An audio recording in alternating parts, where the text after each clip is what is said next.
పాడి పంటల ఛానల్ వీక్షిస్తున్న రైతు సోదరులందరికీ స్వాగతం. నా పేరు డాక్టర్ భార్గవ రామరెడ్డి.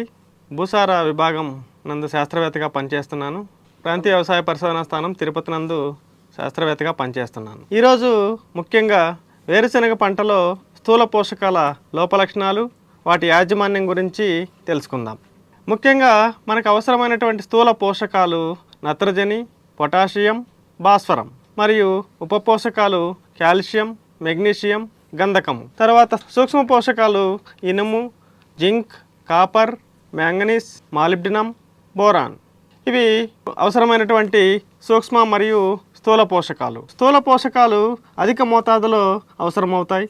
సూక్ష్మ పోషకాలు అనేవి తక్కువ మోతాదులో మొక్కలకి అవసరమవుతూ ఉంటాయి.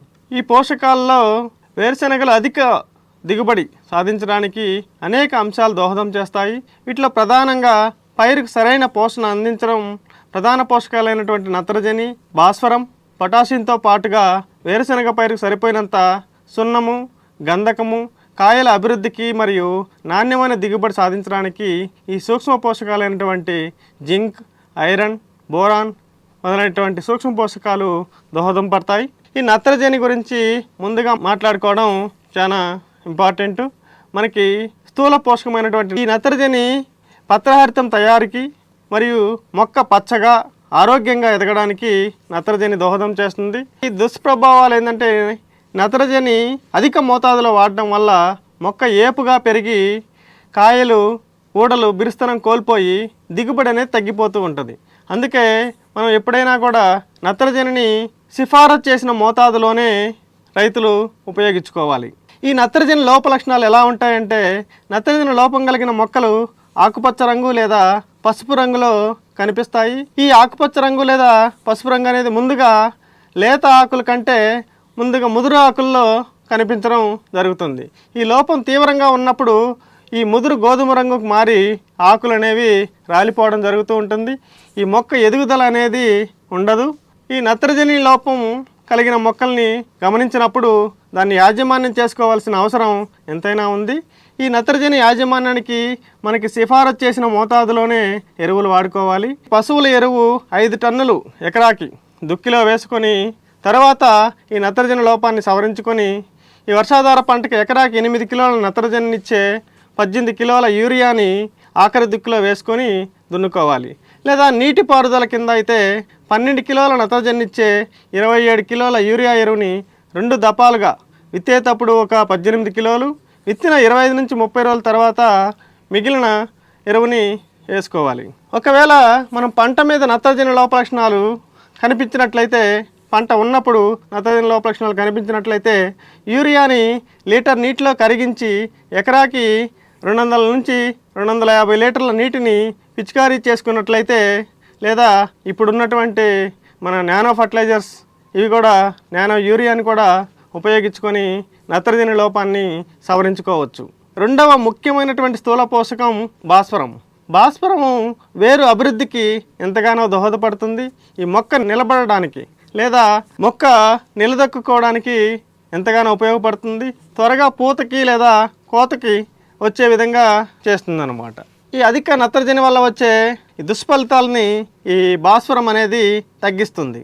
ఈ భాస్వరం లోపలక్షణాలు మొక్కలు పొట్టిగా, ముదురు ఆకులు పచ్చదనాన్ని కోల్పోయి ఊదా రంగులోకి మారి రాలిపోవడం జరుగుతూ ఉంది. పంట నీలి రంగు నుంచి ముదురు ఆకుపచ్చగా కనిపిస్తూ ఉంటుంది. ఈ భాస్వరం యాజమాన్యం, భాస్వరం లోపలక్షణాలు మనకి మొక్కల్లో కనిపించినప్పుడు ఎకరాకి 16 కిలోల భాస్వరాన్ని ఇచ్చే ఎరువుని 100 కిలోల సూపర్ ఎరువుని విత్తే ముందు ఆఖరి దుక్కిలో వేసుకోవాలి. భాస్వరం ఎరువు ఎప్పుడు కూడా మొత్తం ఆఖరి దుక్కిలో వేసుకోవాలి. మొక్కల మీద భాస్వర లక్షణాలు కనిపించినప్పుడు, పంట ఉన్నప్పుడు భాస్వర లక్షణాలు కానీ కనిపించినట్లయితే 20 గ్రాముల డిఏపిని లీటర్ నీటిలో కరిగించి ఎకరాకి సుమారుగా 250 లీటర్ల ద్రావణం ఆకులపైన పిచికారీ చేసుకున్నట్లయితే మనకి భాస్వర యొక్క లోపలక్షణాలని సవరించుకోవచ్చు. అలాగే జీవన ఎరువులైనటువంటి పిఎస్బి ఎరువుని ఒక పేడ ఎరువుతో కలుపుకొని ఈ జీవన ఎరువులు ఉపయోగించినట్లయితే మనం భాస్వర యొక్క లోపలక్షణాలని సవరించుకోవచ్చు. అలాగే ముఖ్యమైన మూడవ స్థూల పోషకము పొటాషియం ఎరువు అన్నమాట. ఈ పొటాషియం ఎరువు మొక్కకి ఆరోగ్యం, దృఢత్వాన్ని కలిగించడమే కాకుండా మొక్కలో రోగ నిరోధక శక్తిని పెంచడంలో దోహదపడుతుంది. పంట పడిపోకుండా దృఢంగా ఉండేలాగా శక్తిని ఇస్తుంది. గింజ గట్టిగా ఉండి నాణ్యత పెరుగుదలకి ఈ పొటాషియం ఎరువు అనేది ఉపయోగపడుతుంది. అలాగే ఈ పొటాషియం లోప లక్షణాలు ముఖ్యంగా ముదురాకుల్లో కనిపిస్తూ ఉంటుంది. మనకి పొటాషియం లోప లక్షణాలు ఉన్నప్పుడు ఈ మొక్కల ఎదుగుదల తగ్గిపోవడం, ఆకులు సమానంగా ఏర్పడకుండా పూర్తిగా పెరగవు, ఆకుల కొనలు అంచులు ఎండిపోవడం అనేది జరుగుతూ ఉంటుంది. ఈ ఆకుల ఈనెల మీదుగా గోధుమ రంగు మచ్చలు కనిపిస్తూ ఉంటాయి. ఈ కాయలు సరిగా ఏర్పడకుండా ఎక్కువ తాళ గింజలంటే ఎక్కువ తాళ్ళ కాయలు అంటారు మనం. గింజ ఏర్పడకుండా అలాగే ఉండే కాయలు ఎక్కువగా ఏర్పడుతూ ఉంటాయి. ఈ పొటాషియం లోప లక్షణాలు కనిపించినప్పుడు మనకి పొటాషియం ఇచ్చే ఎరువుని MOP మ్యూరేట్ ఆఫ్ పొటాష్ అంటాం. మనం 20 కిలోల పొటాషియాన్ని ఇచ్చే ఎరువుని విత్తే ముందు ఆఖరి దుక్కిలో వేసుకొని కలయిదున్నట్టయితే మనం పొటాషియం లోప లక్షణాన్ని సవరించుకోవచ్చు. అలాగే మనకి ఈ జీవన ఎరువులైనటువంటి కేఆర్బి అంటాం, పొటాషియం రైజోబియం బ్యాక్టీరియా, అది 1.25 లీటర్లు పర్ హెక్టార్ పేడ ఎరువుకి కలుపుకొని మనం దుక్కిలో కలిదుని తర్వాత పంట నాటుకున్నట్లయితే ఈ పొటాషియం లోప లక్షణాలని మనం సవరించుకోవచ్చు. స్థూల పోషకాలైనటువంటి నత్రజని, భాస్వరము మరియు పొటాషియం ఎరువుల్ని సిఫారసు చేసినటువంటి మోతాదులో రైతులు ఉపయోగించుకున్నట్లయితే ఈ లోప లక్షణాలని సవరించుకోవచ్చు.